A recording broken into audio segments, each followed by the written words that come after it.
Hello ladies and gentlemen, and welcome to another unboxing video. Today we're going to look at Lands of the Mesozoic from Pungo Games. Alright, Lands of the Mesozoic. It's going to put you in the era between 252 and 66 million years ago. Up to 4 players can create and oversee their own Mesozoic ecosystem using 3 main types of cards: land, herbivore, and carnivore, representing the different levels of the food chain. All 3 types of cards need to be in balance for the ecosystem to be sustainable in the long term. However, competition between species and the shifting nature of the earth will trigger extinction level events of animals and habitats that in turn will open niches for new species to appear and spread. The player that can manage their ecosystem the best will win.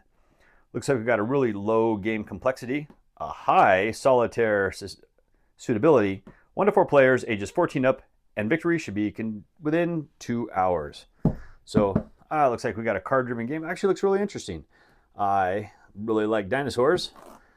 My grandson always likes to test me on all the different types of dinosaurs, so I become a big fan of them. All right, let's see. Let's open this thing up and see what we have. All right.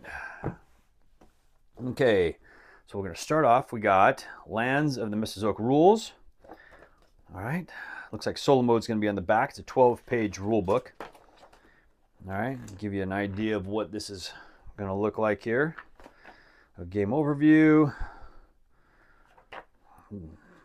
Some carnivore cards if you're reshuffling, herbivore cards. All right, ecosystem layout balance examples. I always like it when they put some good examples in the game. Some of your goal cards, some final scoring, and there you go. All right, and it looks like there is going to be 2 copies of the rule book. I really like that. Can never have enough rules. Okay, it looks like we've got a playbook. All right, what's the playbook going to be? This is probably going to show you all the different cards. Yeah, that's what it looks like. Let's slide this up a little bit. All the different cards that you're going to probably see in the game. They're just going to have a little bit of an outline in this book on them. Let me just kind of flip through this real fast. It's not a super long book, about 26 pages. Cretaceous animals. The artwork looks really good. I really like that. Okay, some frequently asked questions already in there. So a lot of times they get those from play testers. It's always really good to have that. Looks like we've got a quick start guide. So it's going to be for your setup. It's probably going to get you out of the box really fast. Sometimes these quick starts are just a simplified rules version. Not really sure on this one, but I'll have to check it out a little bit later. All right, so got 1 player board. Okay, looks like these are the different goals that you're going to have in the game. Common goals. Okay, all right, just 1-sided board.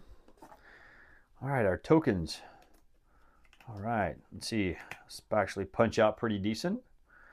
Okay, don't really have a problem with those at all. Shouldn't have a problem with the punch board. Okay, looks good. All right, looks like we got, is this a main board, player board? Not really sure what it is. Got that on the screen. Got your lands, herbivores, carnivores. I'm thinking this might, just the player boards. Yeah, that's what I'm thinking. Okay, so we got 2 of them. I'm guessing there's going to be at least 2 more. We got 1 and 2. So yep, it looks like we're going to have 4 player boards. And nice little slots for all the cards in here. Oh, this packs open up really nice and really easy as well. Let's go ahead and take a look at what all of these are. Here, we'll even zoom in just a little bit. Okay, it looks like we've got period 3, some period 2, some period 1. Got some goal cards and herbivore cards. Okay, just to give you an idea, I do like the artwork on these.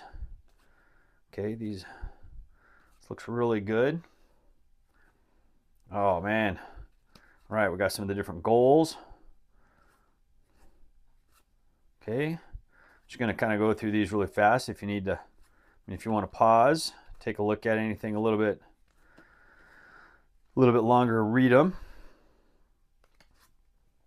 Try to keep these on screen. I'm really good about moving my arms off screen a whole bunch. All right. So not a whole lot to these cards here, is there? All right. Okay, that's one deck. Okay, let's take a look at what we have here. All right, so this is going to be, looks like some land cards.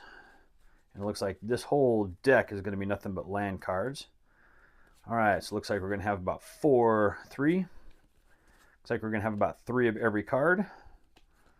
Okay, so we'll just kind of flip through them and show you. Tropical Prairie, the river. All right, it's good artwork. The cards actually feel really good. They have a nice linen finish to them. So yeah, I do like the card quality. Looks like all the cards are gonna have little special abilities down the bottom. Lagoon. I was only a couple of these ones. Cold Desert. Those cards look really good as well. All right, what do we have here? All right, looks like we might have some player aids, turn options. Whoop, get that back on here. We got some turn options. Okay. All right. We got some major and minor. Major, all major. Yeah, some major extinction events. Some carnivore cards. All right. Oh yeah, so your carnivores. This will be my grandson's favorite right here.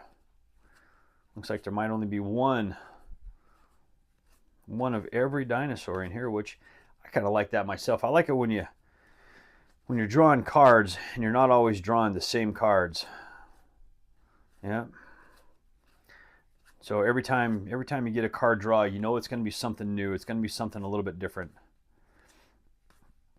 I mean, that's my favorite way to play these games. You know, when they have 3 or 4 cards of the same thing in every deck, and you're going to get duplicates or draw something that you already have. Those are the ones you just kind of, yeah.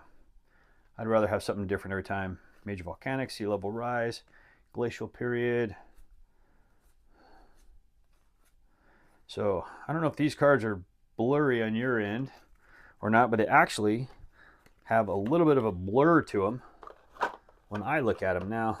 Although I don't have the best eyes, so that could possibly just be me. I'm not really sure. All right, and here it looks like we're just going to have a whole stack of herbivores. Herbivores, that's what I like to call them. My grandson yells at me every time I say that. Oh well.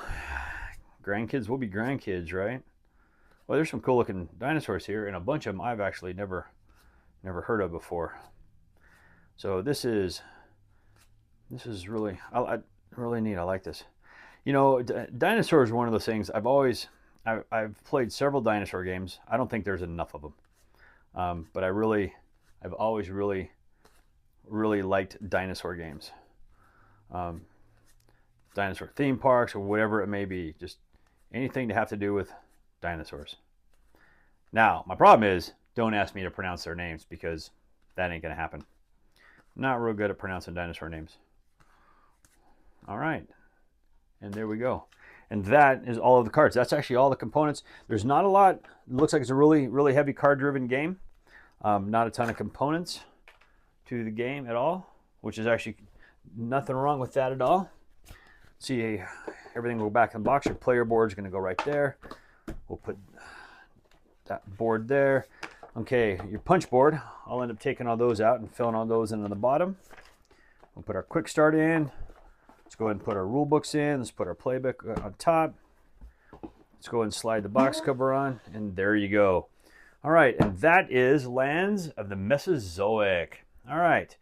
Well, hey, if anybody's played this game or anything else by Pungo Games, let me know. Let me know what you think about this game. Let me know what you think about dinosaur games in general. If you have any questions or comments, please list them down below. And I hope you really enjoyed this. And once again, thanks for watching.